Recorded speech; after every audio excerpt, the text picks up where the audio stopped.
Muy buenos días, compañeros y docentes. La CIPA 3, conformada por Patricia Penagos, Víctor Bocanegra y quien les habla, Laura Natalia Melo.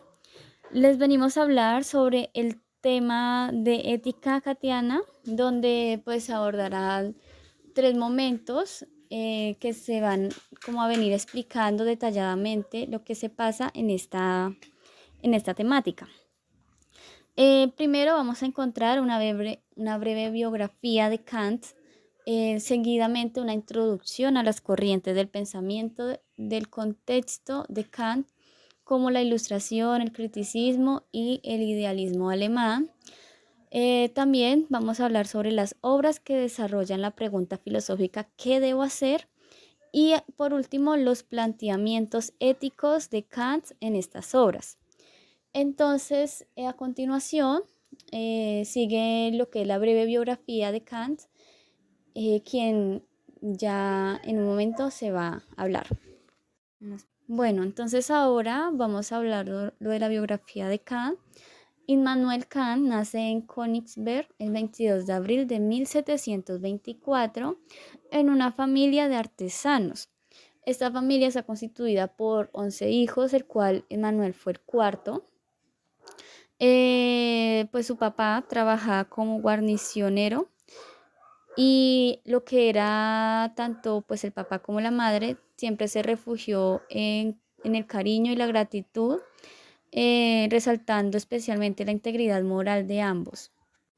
A los 8 años de edad, pues Kahn ingresó a estudiar en el College Fridericianum, donde estudió lenguas clásicas y mucha religión. O sea, era como muy centrado en lo religioso.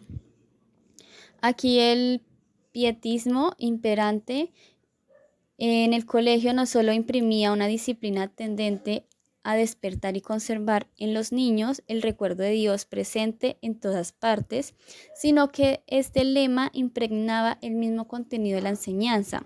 Incluso las lenguas clásicas se estudian en el Nuevo Testamento. No tiene nada de extraño que Kant mostrara, después de tan poca simpatía hacia ese tipo de educación, y que insistiera reiteradamente en la necesidad de dejar que la razón descubra por sí misma la verdad, sin imposiciones previas y sin poder poner barreras a su afán de saber. Tras 8 años de colegio y pues desafortunadamente su madre ya había fallecido, Kant ingresó a la Universidad de Königsberg. Ahora posee la libertad para elegir las materias que le interesan, acorde con una época en la que el saber es universal y no se conoce todavía el especialista en el sentido de hoy. También Kant pues quiere conocer un poco de todas las ciencias, pero las que realmente le atraen es como la filosofía, las matemáticas y también pues las ciencias naturales. Ninguna de las tres forman parte de las materias impartidas por el College Fridericianum, porque pues como sabemos solamente se dejaba en la parte de religión, lenguas clásicas. Entonces, pues ya ahora avanzándonos en la universidad, entonces de ahí que encontrará a un joven profesor de lógica y metafísica, Martin Nutzen, que era, pues, se consideró como el maestro preferido. Nutzen nació también en Königsberg, o sea, eran de la misma ciudad, y unían su saber filosófico y científico a un gran interés por lo religioso. Todo lo que se conjugaba bien en el horizonte teórico en el que se movía, es decir, el de Wolff y Leibniz. En cualquier caso, Kant no solo aprendió de lo que pudo oírle en las clases y en la conversación privada, sino que tuvo a su disposición la interesante biblioteca del maestro, donde encontró, entre otras cosas, las obras de Newton, figura clave de la visión científica de Kant maduro.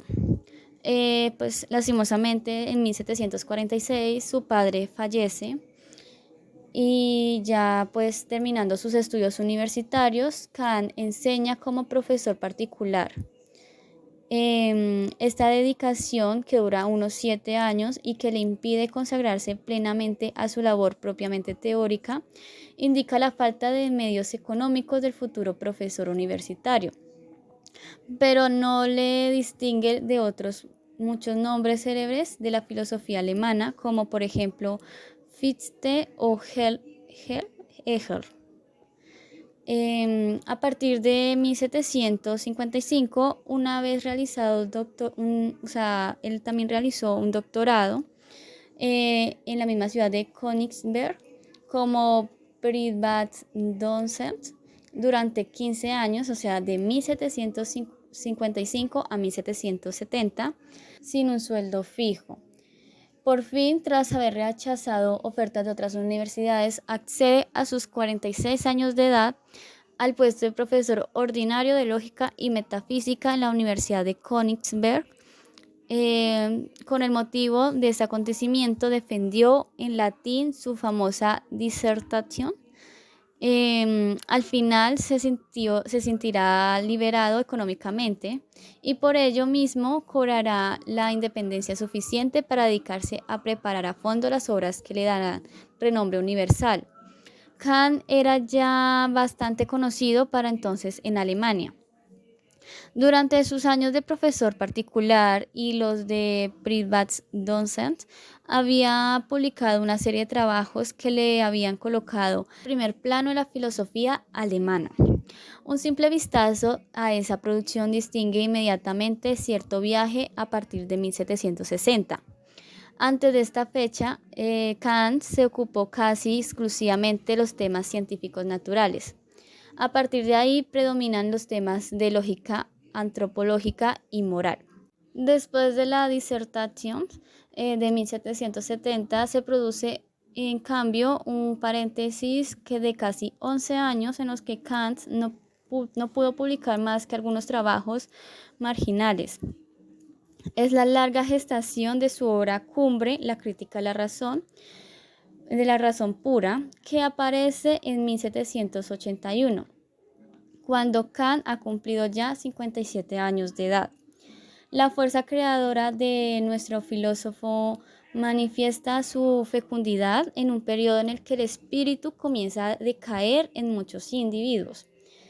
Más que de fecundo, habría de calificar el periodo que transcurre entre los 50 y los 60 años de Kant como una época que, si bien constituye la culminación de la anterior, es sobre todo innovación. Es la inauguración del criticismo en la filosofía europea. La crítica de la razón a práctica aparece en 1788 y 2 años más tarde la crítica del juicio. Pero las tres críticas no agotan la producción intelectual de Kant entre 1780 y 1790.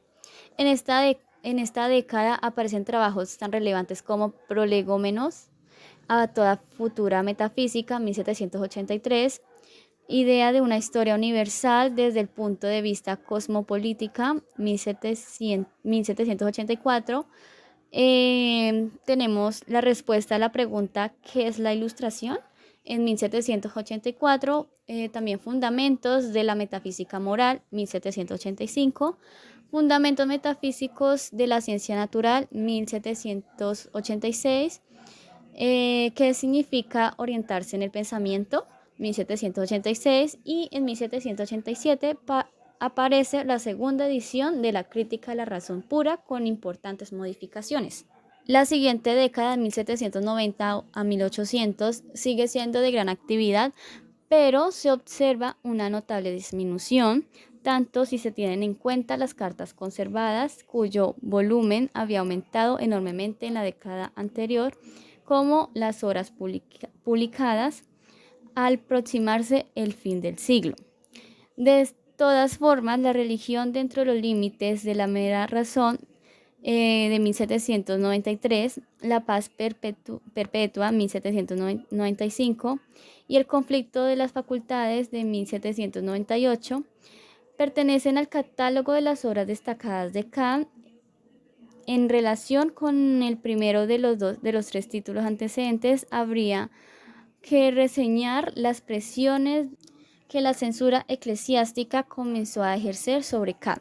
En 1786 había muerto Federico el Grande, cuyas simpatías hacia la Ilustración dieron lugar a una relativa liberación y en la esfera religiosa a una notable tolerancia.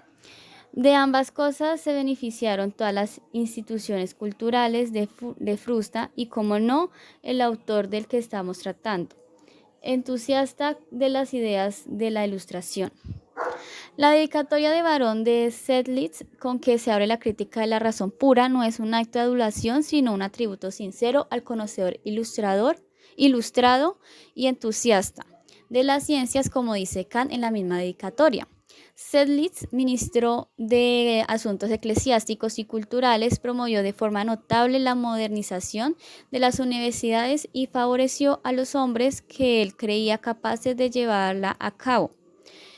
Kant recibió en este ministro, que en 1778 se confesaba alumno suyo y le pedía el manuscrito de sus selecciones de geografía, de atenciones personales y una admiración constante. Kant rechaza en este mismo año los 800 taleros frente a los 236 que percibía en Königsberg, ofrecidos por el ministro si se trasladaba a la Universidad de Halle, centro de la alemana culta. Sedlitz pensaba que un hombre de las ciudades de Kant tenía obligación a difundir sus conocimientos ante un auditorio más amplio. Pues bien, Federico Guillermo II, sucesor de Federico el Grande, nombrado en Wöllner como sustituto de Sedlitz, Wöllner, teólogo y enemigo de los ilustrados, promulga edictos de censura que inicialmente no parecen afectar a nadie, pero en 1794, teniendo como consecuencia, en lo que Kant se refiere, una dura reprensión redactada por Wöllner y firmada por el mismo emprendedor. En ella se dice, entre otras cosas, con gran disgusto, ha sabido nuestra altísima persona desde ya bastante tiempo que abusáis de vuestra filosofía, deformando y profanando en no pocas doctrinas centrales y básicas de las Sagradas Escrituras y del cristianismo, como habéis hecho especialmente en vuestro libro La religión dentro de los límites de la mera razón. En el mismo texto que exige a Kant abstenerse de tales faltas en el futuro y contribuir en cambio a que nuestro soberano propósito sea progresivamente alcanzado. De un temperamento tan poco dado a la brusquedad como el de Kant y de una conducta tan respetuosa como la autoridad, nadie hubiese esperado una respuesta excesivamente energética a la admiración regia. Pero algunos de sus amigos le reprocharon el que, si bien rechazaba la acusación de cometer abusos en su puesto y en sus escritos, se comprometería a no tratar temas religiosos ni en clase ni por escrito. La decepción no quedó en más nada, sino todo lo contrario, cuando Kant afirmó tras la muerte del monarca que el mencionado compromiso solo se referiría al tiempo en el que viviera Federico Guillermo II. Al parecer, en esta ocasión, el imperativo categórico se convirtió sutilmente en hipotético. Desde un punto de vista político, podría decirse que Kant mostró un espíritu cada vez más juvenil y reclamó más insistentemente la necesidad de liberar a medida de que entraba en sus años de vejez. Su visión en la historia es típica del racionalismo del siglo XVIII y, si en algo se diferencia de él, es en su providencialismo, ya que en cualquier caso esa visión, que es en realidad una aplicación a las consecuencias que llevaba consigo la moral de Kant, hace depender la racionalidad de la historia de la observación de una ley universal. En efecto, solo una sociedad fundada en la justicia puede hacerlo pasar de un estado de naturaleza, es decir, regido por el instinto a un estado legal, esto es, regido por la razón. En tal sociedad son prioritarios los intereses de la comunidad. Los del individuo son respetados solo en una medida en que sea compatibles con el bien de todos. En esta línea se mueven los escritos sobre filosofía de la historia en los últimos 20 años de la vida de Kant, quien muere en Königsberg en 1804. Bueno, ya por último tengo como una abreviación de lo que para él implicaba el conocimiento. Entonces, él dividía como entre ramas, o sea, lo dividí, o sea, para mi opinión personal, entre ramas, que era la metafísica, donde él tenía, como él tuvo una visión, un estudio muy religioso. Entonces, él siempre se centraría entonces en el Dios, espíritu y el mundo. Son como los tres, ¿cómo decirlo? Las tres fases en las que él pensaría. El aporte filosófico que él tuvo fue enseñar al ser humano a pensar por sí mismo y a rechazar los dogmas de todo tipo que destruyen la razón y someten el libre pensamiento a ideas fijas. También pues puse como para tener en claro que tuvo un pensamiento empiricista y reaccionista. Entonces ya como culminaríamos la parte de la biografía, ahora sigue mi compañero con las diferentes corrientes. Hola, ¿qué tal compañeros? Buen día, compañeros y docentes, espero estén muy bien. El día de hoy voy a hablarles sobre las principales corrientes del pensamiento filosófico de Emmanuel Kant. Una de ellas es la corriente del criticismo, que según Emmanuel Kant hace referencia a un enfoque filosófico desarrollado por él mismo y que se encuentra centralizado en su obra más importante, Crítica a la razón pura, título de la obra. Esta corriente filosófica revolucionó relacionando la manera de ver el mundo, esa visión que se tenía de los principales aspectos entre la mente humana y el mundo cotidiano. Uno de los principales énfasis que hizo Emmanuel Kant para desarrollar esta corriente fue el énfasis en el conocimiento a priori y a posteriori. Emmanuel Kant enfatizó en la distinción entre el conocimiento a priori, previo a la experiencia, y el conocimiento posteriori, derivado de la experiencia.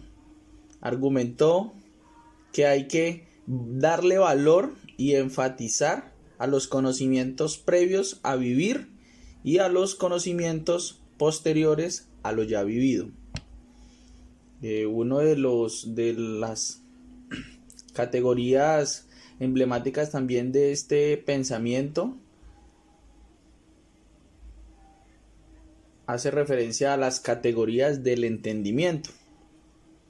Kant hizo muchas postulaciones. Dentro de ellas existen ciertas categorías o conceptos fundamentales, como lo es causa, efecto, sustancia y accidente, que fueron las primeras teorías que se manejaron por este filósofo, que son innatas en la mente humana y que estructuran nuestra experiencia, que toda decisión tiene su causa, tiene su efecto, que mueve alguna sustancia y que por consiguiente tiene alguna consecuencia, o en estos casos se consideraba como accidente durante el proceso de aprendizaje, o que regularmente se conoce también con la palabra de serendipia, que se obtiene algún tipo de conocimiento o se descubre algo mientras que se está viviendo o se está experimentando alguna situación. Otro de los roles fundamentales es el espacio y tiempo, donde Kant argumentó que el espacio y el tiempo son formas de sensibilidad que organizan de la manera de percibir el mundo, son estructuras subyacentes en las que se desarrollan nuestras experiencias. De igual manera tenemos que Kant también hizo mucho énfasis en la crítica a la metafísica tradicional. Este fue un filósofo que criticó mucho la metafísica tradicional por tratar de ir más allá de los límites de la experiencia. Argumentó que muchas afirmaciones metafísicas carecen de fundamento empírico o de experiencias, por lo tanto no pueden ser justificadas. Otro de los aspectos importantes dentro de esta corriente es la síntesis a priori y la distinción entre el fenómeno y el noumeno. Según Kant, los objetivos del conocimiento humano son y vienen por fenómenos, es decir, representaciones mentales de las cosas tal y como aparecen a través de nuestros sentidos, de cómo se perciben las cosas, las situaciones, las formas, las superficies. Los fenómenos son configurados por estructuras a priori de la mente humana. Los nómenos son las cosas mismas de la realidad, independientemente de cómo la percibimos. Recordemos que la una hace referencia a los conocimientos sin experiencia y la otra hace referencia a los conocimientos cuando ya se tiene la experiencia de alguna situación, de algún contacto, de algún acercamiento con algunas de estas situaciones. Kant fue uno de los pensadores y de los filósofos más influyentes de esta filosofía, ya que pues el tema central de estudio de Kant y el debate entre la filosofía de ese tiempo y aún dado en la filosofía contemporánea, la noción de la forma, de cómo se percibe el mundo y de cómo podemos influir según nuestros conocimientos previos y según nuestras experiencias, modificar las estructuras mentales para poder interiorizar y poder afectar de manera positiva el mundo, nuestro entorno. Por otro lado, otra corriente importantísima en la que contribuyó Emmanuel Kant, que vuelvo y lo reitero, fue uno de los filósofos más influyentes de la época, ya que durante el siglo XVII y el siglo XVIII enfatizamos y se creó la corriente de la Ilustración, que hacía referencia al movimiento intelectual que se desarrolló en Europa. Esta corriente tuvo varias pautas muy emblemáticas y muy sobresalientes. Dentro de la Ilustración, una de ellas tenemos el leitmotiv, que en ese tiempo esta frase se traducía a atrévete a saber. Hacía referencia, y Kant fue uno de los propulsores para que las personas usaran su propia razón y no dependieran ciegamente de una autoridad, ya sea la iglesia, ya sea el Estado, sea una creencia política, una creencia cultural. Con base a todo esto y a la anterior corriente, con las experiencias pre y post, en este enfoque, cuando llegó la Ilustración durante el siglo XVII y XVIII, Kant y los demás filósofos contribuyeron mucho a incentivar ese pensamiento propio, la importancia de la razón, que es otro de los enfoques súper importantes también que se dieron durante esta corriente, ya que Kant enfatizó mucho en que la búsqueda y el conocimiento tenían mucho que ver con la comprensión del mundo. También argumenta que la razón es la facultad que nos permite organizar e interpretar nuestras experiencias, ¿sí?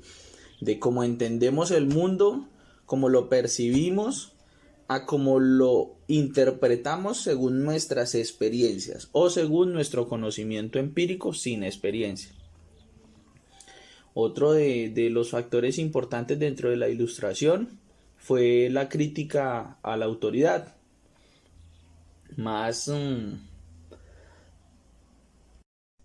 este tema de la autoridad fue más conocido durante ese tiempo por una obra emblemática de Kant que se llamó ¿Qué es la Ilustración?, donde Kant animaba a la gente a liberarse de las minorías de edad, ya que durante este tiempo se tenía ese pensamiento de que por ser menor de edad no podía pensar, no podía decidir y solamente era un ser que se dedicaba a la cotidianidad de obedecer.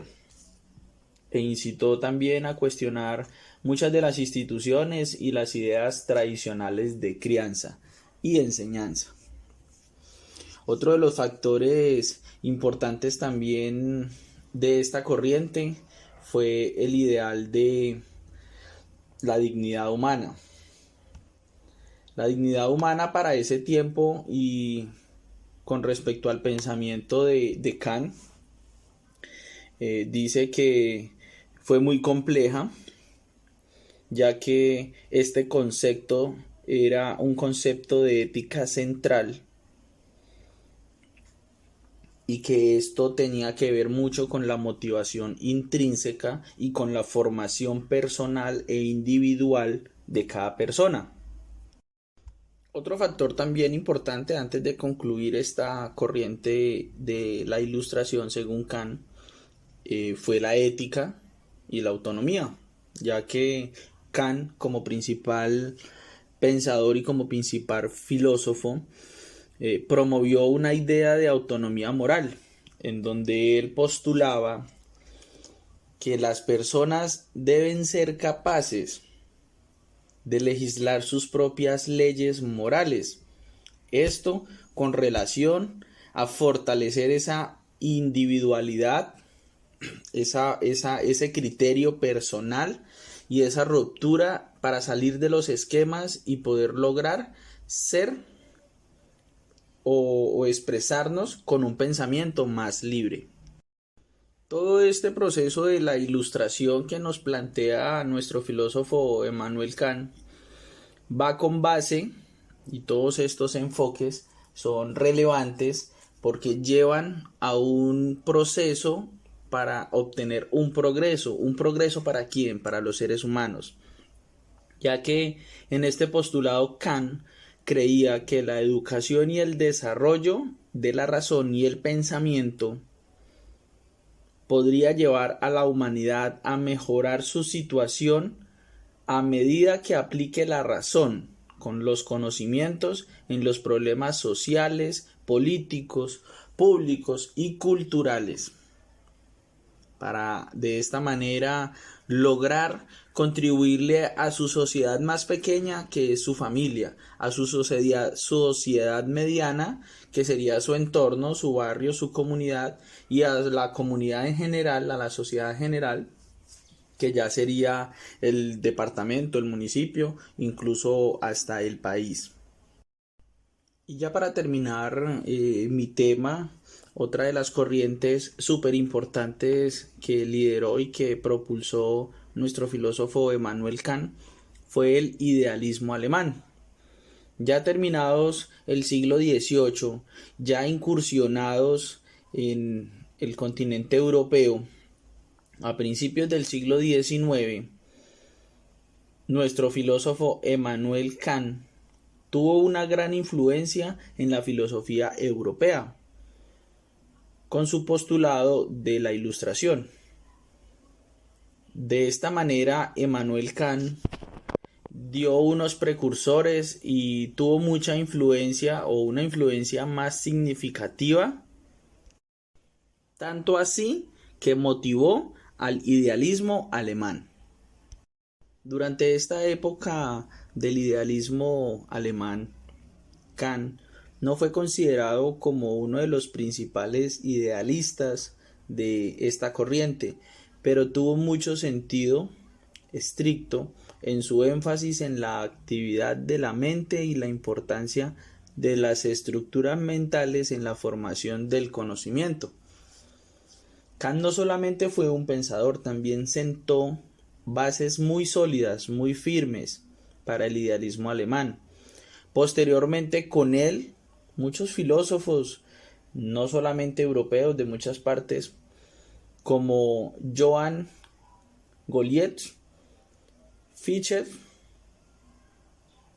Georg Wilhelm Friedrich, llevaron estos conceptos más allá de lo que se tenía, de lo que se conocía, y desarrollaron sistemas filosóficos que se consideran parte integral del idealismo alemán.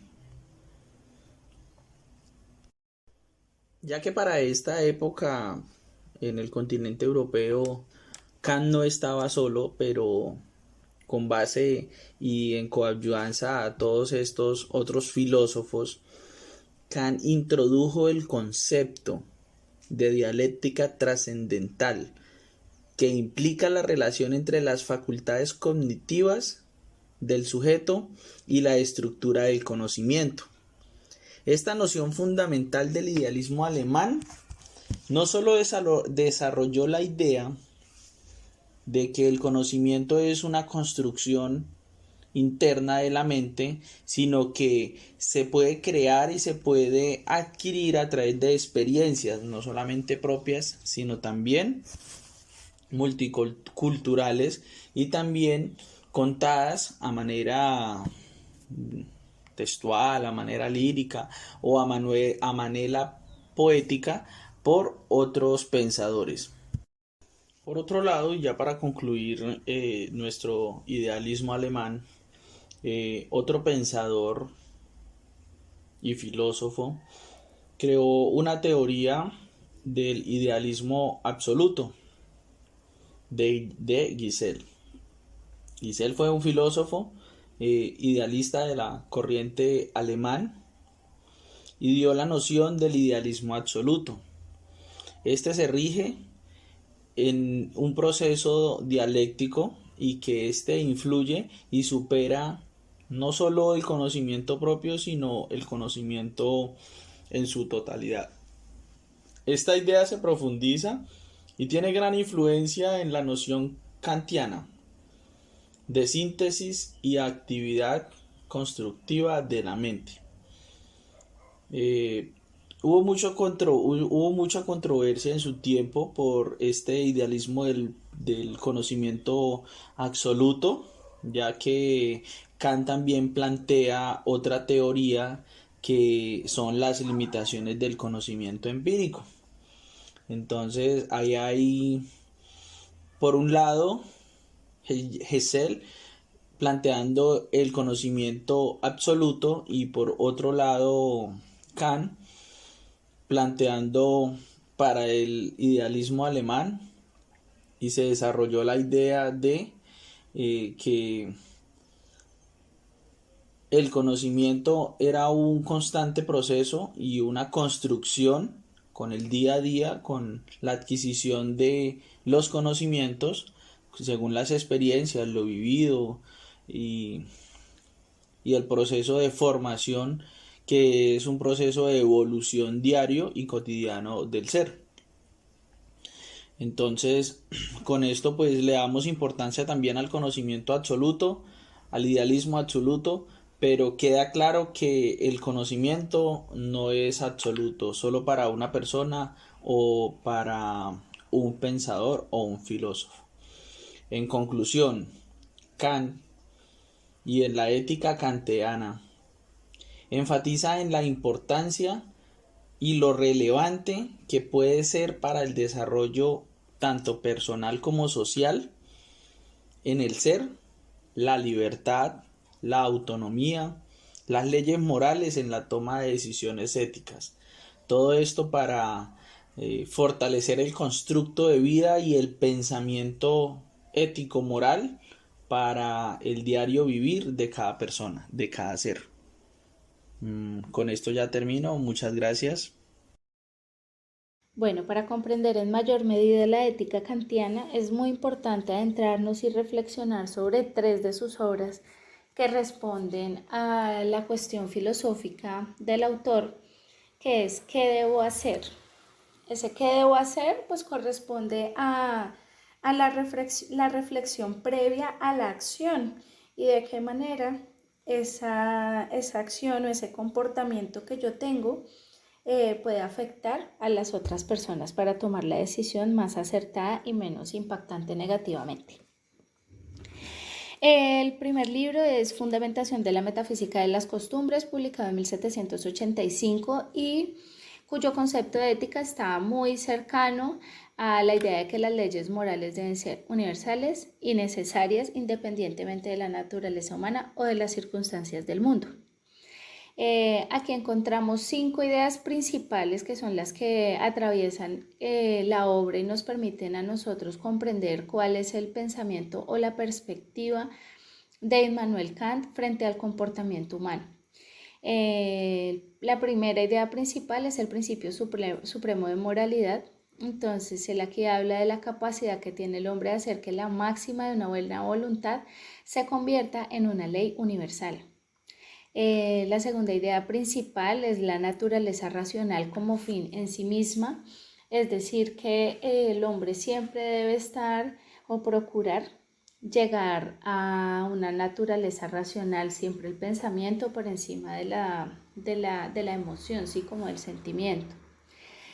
La otra idea principal es la universalidad de los principios morales, en los que, pues, los cuales son aplicados a todos los seres racionales y cuyos objetivos se basan en la razón pura y la voluntad de Dios, pues teniendo en cuenta el contexto religioso en el que crece Immanuel Kant.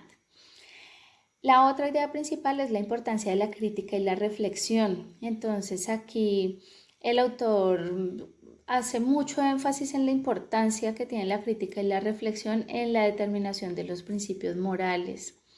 Él habla de cuán fácil es utilizarla y que, bueno, a pesar de esto, pues no son exactas. El hombre pues se equivoca, ¿cierto? En ese sentido, pues el autor invita a que la persona evalúe todas las consecuencias de sus actos, pensándolas muy rigurosamente antes pues de realizar pues cualquier acción o el comportamiento. Y la última idea principal de este libro puede ser como la moralidad como un asunto aislado. Entonces, pues él reconoce que la moralidad puede ser considerada como una idea tal vez idílica o quimérica, pero pues se argumenta que la autonomía de la voluntad sumada al imperativo categórico, que es uno de los planteamientos éticos del autor que ya más adelante se va a explicar, son principios necesarios y verdaderos. Bien, ahora se va a hablar de los planteamientos éticos en esta obra. Entonces, primero es la autonomía de la voluntad. Aquí el autor sostiene que la moralidad tiene como base la capacidad de la voluntad para actuar de acuerdo con una ley universal y que pues esta no debe estar influenciada por intereses o por impulsos de la persona. Entonces acá esta se relaciona con una de las ideas principales que se mencionaron anteriormente. El otro es el imperativo categórico. Este se puede resumir con que el imperativo exige que cada uno debe actuar de tal manera que sus acciones se puedan convertir en una ley universal. Entonces, si lo que yo haría es lo mismo que haría la mayoría de las personas, es porque hay mucha posibilidad de que esté en lo correcto y que esté actuando enmarcado en la ética. El tercer planteamiento es la necesidad práctica del imperativo moral. Entonces, aunque el autor pues reconoce que no es muy difícil concebir la necesidad práctica incondicionada del imperativo moral, también considera que su que su calidad de inconcebible es suficiente para afirmar su existencia como un principio moral. Y por último está la crítica de la razón pura práctica. Entonces aquí el autor sugiere que esta crítica es necesaria antes de poder realizar cualquier, cualquier acto de razón pura práctica y derivar todas las leyes de la voluntad a partir del principio de la humanidad como fin en sí mismo. Entonces, el autor lo menciona y habla pues necesariamente de la razón pura. Sin embargo, es muy importante tener en cuenta que pues es una acción muy difícil de llevar a cabo. Bien, el otro libro del que es muy necesario hablar pues es La metafísica de las costumbres. Aquí la ética funciona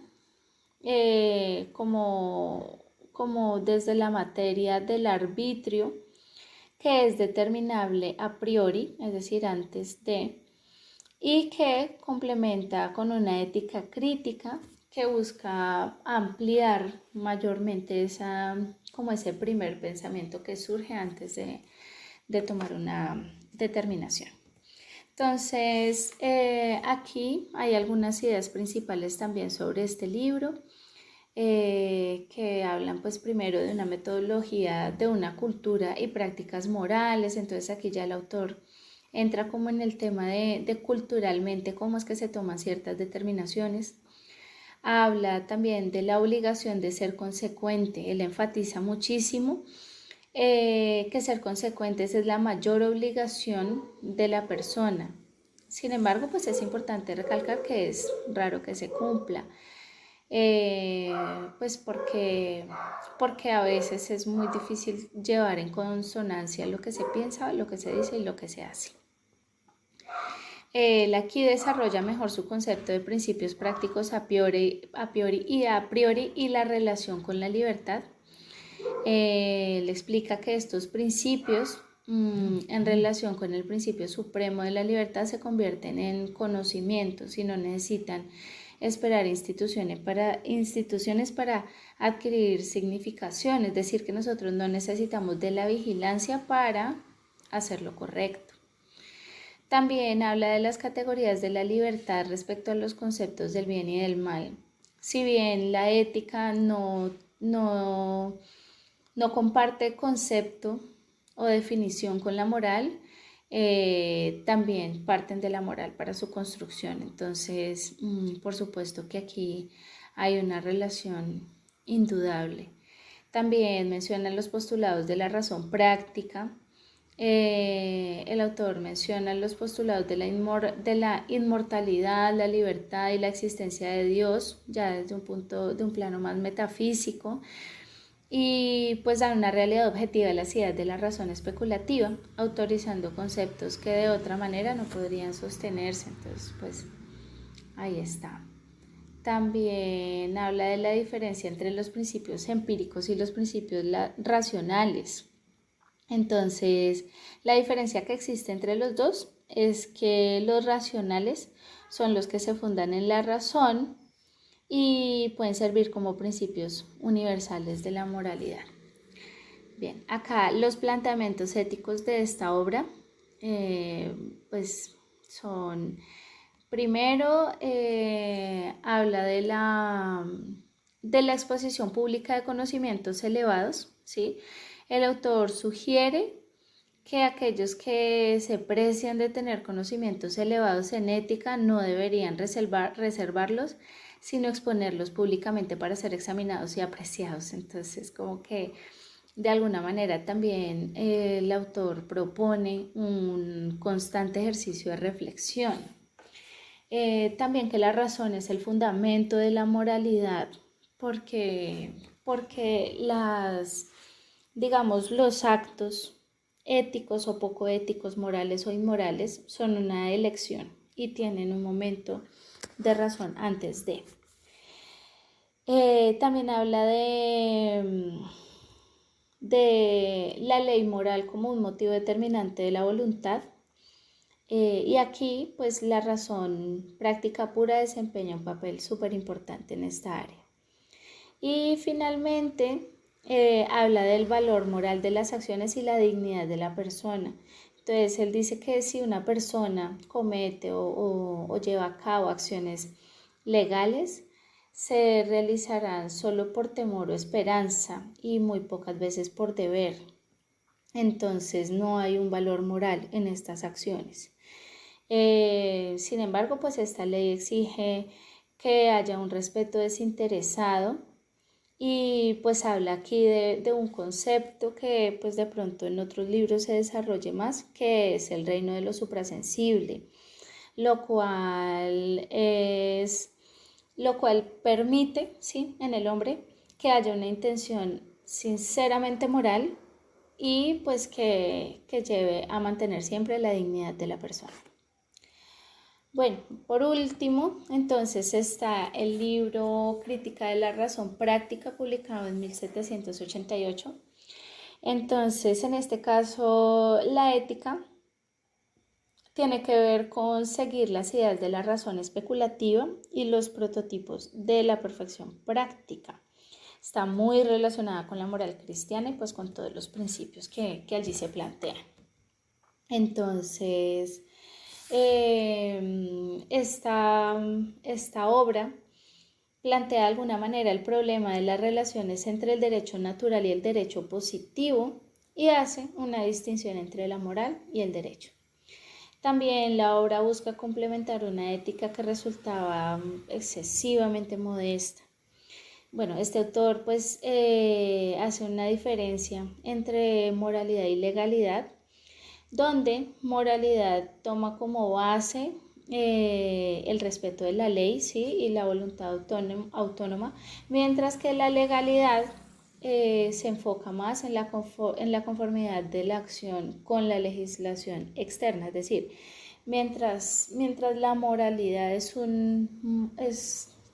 la motivación interna, la legalidad es la motivación externa. Pues el autor considera una ética que tenga un principio preestablecido, pero también destaca la importancia de que haya una relación con los deberes jurídicos y pues la materia del arbitrio. Y pues ya los planteamientos éticos de la obra consisten en que pues hay una distinción muy marcada entre moralidad y legalidad, que ya fue explicada anteriormente, que hay un derecho innato, derecho privado y un derecho público. Entonces acá sí es importante de pronto ampliar un poco. El autor sostiene que la libertad es un derecho innato que corresponde a todo ser humano por su humanidad. Además, él dice que hay unos derechos privados como son, digamos, el derecho con la pareja, así como el derecho conyugal, el derecho que tiene uno de los padres, de herencia, bueno, unos derechos públicos que es como el derecho político, el derecho como de las personas y el derecho al respeto, todo este tipo de cosas, y el derecho también a conocer el mundo, ¿sí? Él habla de un derecho cosmopolita. Y todos estos se derivan del derecho adquirido. También el autor habla de la coacción y como un obstáculo a la libertad. Entonces, él dice que la ley universal formulada por el principio del arbitrio libre implica la coacción como obstáculo frente a lo que obstaculiza la libertad. Dice que la coacción es necesaria para garantizar la libertad de cada individuo según una ley universal. Es decir, si los hombres permitiéramos que cada uno tome sus propias decisiones y solamente se basa en eso para su comportamiento en comunidad, no habría derecho a la libertad porque pues cada uno haría lo que quisiera. Entonces es muy importante también como esa regulación externa. También habla de la ética frente al derecho. Entonces él habla de los deberes del hombre hacia sí mismo y pues hacia los demás, ya relacionado con lo que se acabó de hablar de la coacción. Y finalmente habla de los deberes de virtud y los deberes de derecho. Entonces él dice que los deberes de virtud tienen relación con la moral y los de derecho pues con la legalidad. Entonces, en ese sentido, Kant plantea que la ética es parte fundamental en su filosofía y, y se basa en la autonomía de la voluntad y en la capacidad de la máxima de una buena voluntad para convertirse en una ley universal. También se puede decir que el autor tiene la moralidad en relación con la razón pura práctica y pues no en la religión. Y también distingue entre moralidad y legalidad, donde la moralidad se basa en el respeto a la ley de la voluntad autónoma, mientras que la legalidad se basa en la conformidad de la acción con legislación externa. Entonces, pues con estas tres obras es muy posible comprender el fin, también la aplicación de la ética kantiana ya en términos pues más teóricos. Entonces, muchas gracias a todos por escuchar y esperamos pues cualquiera de sus dudas o comentarios frente a la exposición que acabo de presentar, la CIPA 3.